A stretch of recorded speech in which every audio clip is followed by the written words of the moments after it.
Jadi di sini saya akan menjelaskan materi tentang desain muatan pembelajaran instruksional.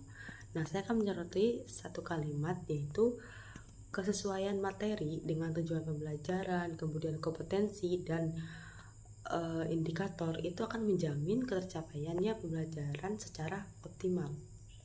Jadi dapat kita simpulkan bahwasanya ketika materi yang sudah kita buat, yang kita kemas kita sebagai pendidik, maka itu harus disesuaikan dengan tujuan pembelajaran, kemudian kompetensinya dan indikator.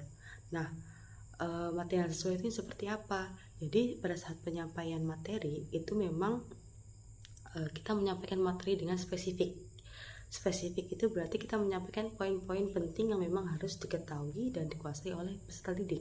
Karena kan gini, materi itu kan adalah sebagai panduan atau sebuah informasi atau membantu menyajikan informasi yang baru yang memang harus dikuasai dan diketahui oleh peserta didik.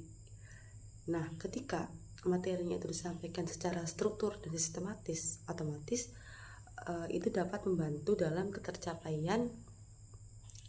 mendukung ketercapaiannya tujuan pembelajaran yang sudah kita tetapkan tadi, gitu.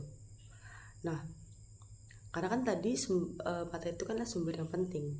Ketika materinya itu sudah dijelaskan dengan baik dan struktur, maka pembelajaran pun akan optimal. Begitu sebaliknya, ketika seorang pendidik itu menyampaikan materi namun tidak sejalan dengan tujuan pembelajaran, kompetensi dan indikator, maka pembelajaran tidak akan optimal.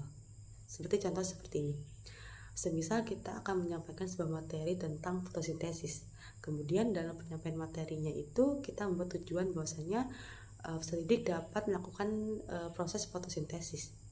Nah, dalam penyampaiannya itu, penyampaian materi kita tidak menyampaikan poin-poin atau proses yang memang harus diketahui oleh peserta didik. Karena tadi kan ditanya yang ditujukan adalah proses melakukan fotosintesis.